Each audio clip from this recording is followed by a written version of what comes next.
Ano ba talaga ang gusto mong mangyari ng pamahalaan at ng tao? Anong inaasahan ng tao? Your Honor, gusto niyo bang malinis ang kalye? Simple-simple lang. Huwag kayong tatanggap. Ang maganda po nito, Mr. Chair, TYO ito. Wala ho itong tosgas. Wala ho talaga. Kasi tingnan ninyo, sa totoo, to be honest and to be technical about it, ang nagastos ko lang yata in 3 weeks, 125,000 o 150,000. Nag-file lang ako ng bond. Hindi nyo napansin, hindi ako natutulog. Dahil alam ko, tatalonggisin ako eh. You have the floor, Mayor. Thank you, Mr. Chair. To the members of the committee, good morning, and other guests. Well, thank you for this opportunity, Mr. Chair. Well, una, as like what the Supreme Court said, no, road, alleys, boulevards are beyond the commerce of men. For so many years, I've been hearing that when I was even in the law, during my stint in law school, laging pinaulit-ulit sa amin yun. And in fact, like what you have said, Mr. Chairman, yung Section 16 of the Local Government Code, which is the General Welfare Clause. But bago maging technical, Manila was like masyado na naging chaotic. Marami na ako naririnig ng mga senior citizen na nakakating trip sila ng biyahe ng ng Divisoria, Cubao, kasi nagkakating trip na sa Abad Santos. And the reason behind it is the entire recto from Asuncion to Abad Santos, the total of 8 lanes, more or less, are closed to public utility vehicle access. And even to the point, maraming senior citizen nangadapa, dala ng hindi na talaga, kahit maglakad, hindi na makapasok ng Abad Santos. So this was an issue of the people of Manila. So during the time, yes, I agree with the chair that it is our commitment to the people of Manila during the campaign. So immediately when we were fortunate to win the election, we are already dead set in our mind on what to do. And for so many interviews, I was asked, anong unang gagawin sa Maynila? Ay literal po talaga yon, hindi po yun metaphor. Oops, wait lang. Sana hindi mo skip ang video mga kababayan dahil sa dulo, bukod sa mga senador, may tao rin pala na nasa mataas na katungkulan noon ang nagbigay rin ng mensahe kay Isko Moreno at pinaabot nito ang kanyang paghanga sa mayor natin. Sino kaya yun? Talaga pong paliliguan namin ng Maynila. Dahil nga ho ang Maynila naging dugyot, naging banilin, libagin, parang there is no government. Sort of saying. But everybody wanted the peace of the street. Everybody wanted the peace of the enterprise. Whether politicians or individuals or sino man yung mga organizer o mga siga-siga. So, kaya po, yun talaga ang nagtulak sa amin. To put order in the streets of Manila. At ang maganda po nito, Mr. Chair, TYO ito. Wala ho itong tosgas. Wala ho talaga. Kasi tingnan ninyo, sa totoo, to be honest and to be technical about it, ang nagastos ko lang yata in 3 weeks, 125,000 o 150,000. Nag-file lang ako ng bond. Nalinis yung recto, Soler, Wanluna, Tondo, Wanluna, Binondo, Dagupan, Blooming Creek, Carriedo, Raon, Quezon Boulevard. TYO yun.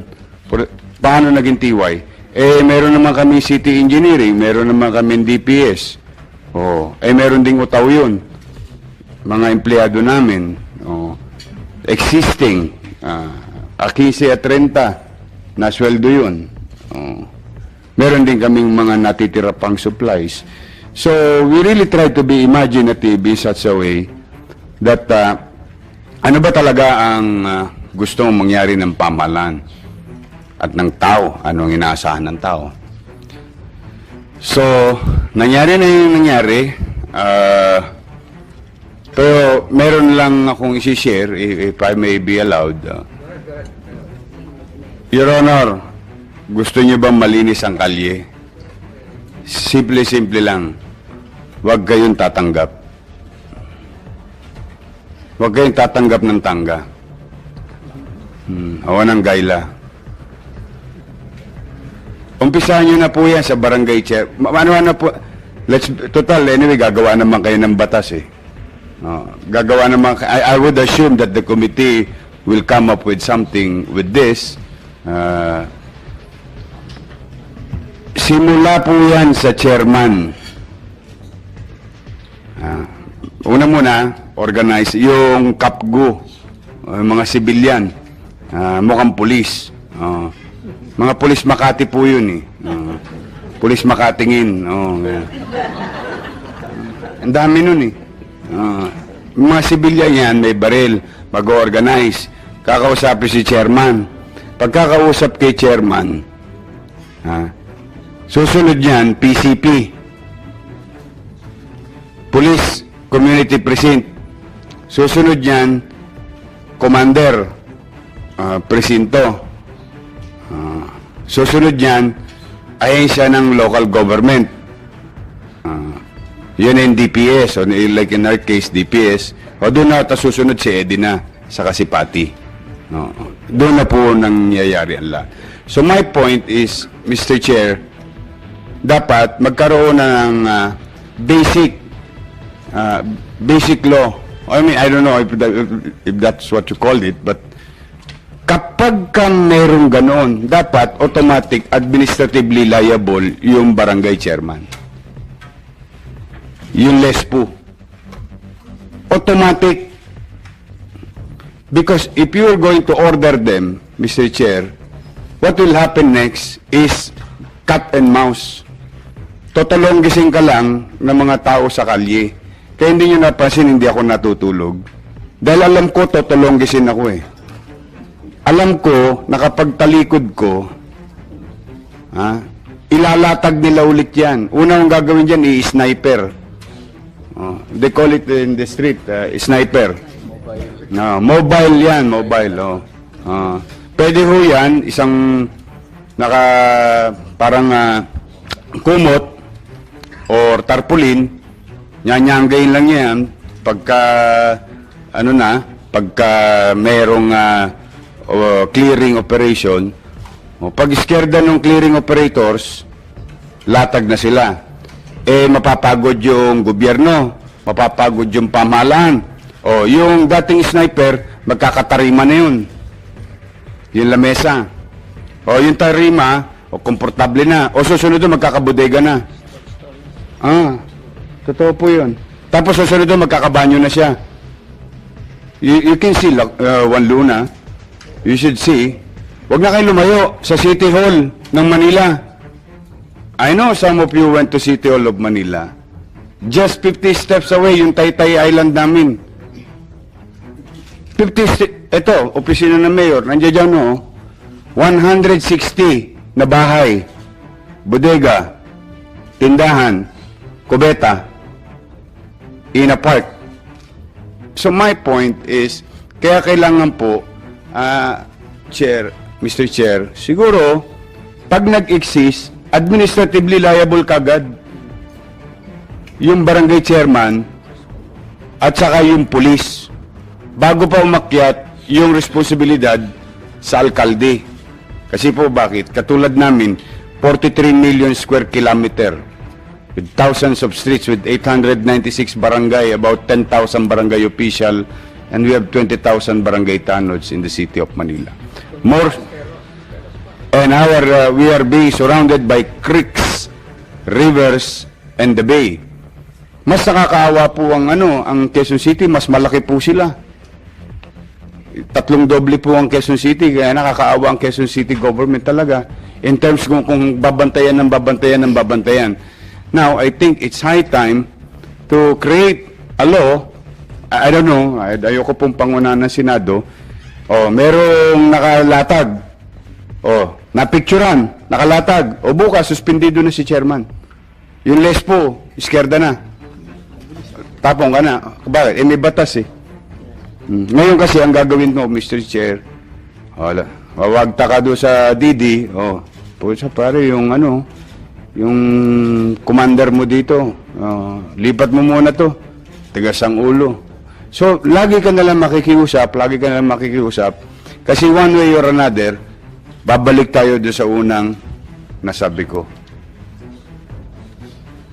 Tanggal lang yan, Mr. Chair. Yan ang bunot dulo ng lahat yan.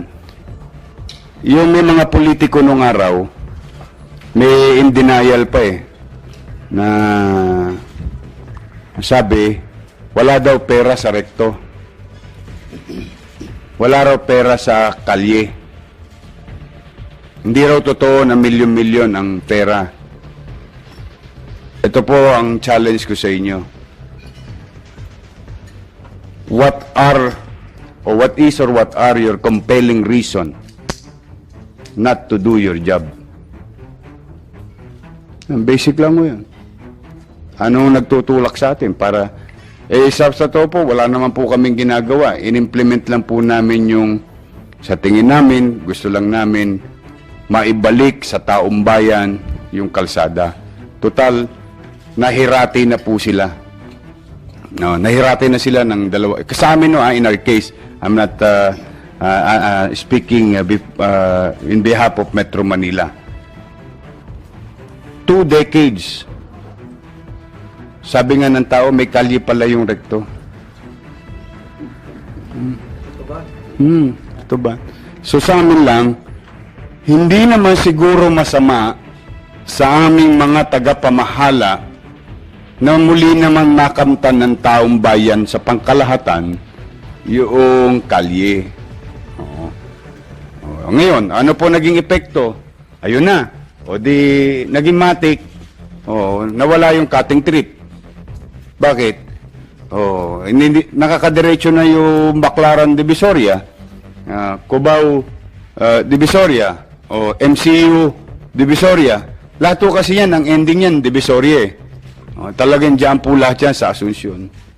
Tapos, kami po ba naging madamot sa ating mga kababayang malilit? Ay, hindi po. Ang clear namin, yung backbone. Saan namin sila inilagay? Sa fishbone. Perpendicular road. Tas piyait-piyait kami. Dalawang lane. Left and right. Sa vendor. Center lane. Total of 1 lane ang size amin, city government, para sa taong bayan. Tapos inalis lang namin yung tangga, siyempre. Alam mo naman dyan, talagang marami pa rin na mga enterprising individual. So really, hindi pa kami successful. We're just starting. And I'm happy that President Duterte came up with a policy during the SONA. And I'm happy that Secretary Anyo came up with a memo. Why? At least, ito, hindi na kami mapagbibintangan ng kapritsyo lang ito or shenanigans. Epal lang. Ito, meron na kami memo ng DILG. Iyohoyo kami nito pagka hindi kami tumapad.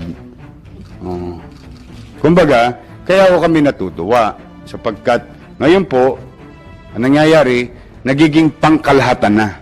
Kaya sa ating mga manunood, sa ating mga kababayan, ang MMDA, naatasan na rin, ang DILG naatasan na rin, ang local government. So, kaya siguro, the best way to do it, kung talagang desidido tayo, once and for all, Mr. Chair, basta nag-exist, ganun na lang, nag-exist, automatic, strike one, maniwala kayo, there is 44,000 barangays, 42,000 barangays all over the country, 1,600 LGUs. It's really hard to, pag sinabi nating testing muna, o tikim-tikim, lalo lang lilito. Dapat to talaga, there must be certainty so that we, in the local government unit, following one direction. So, yun po, Mr. Chair, yan po ang maliit naming karanasan sa loob ng 1 buwan at 5 araw.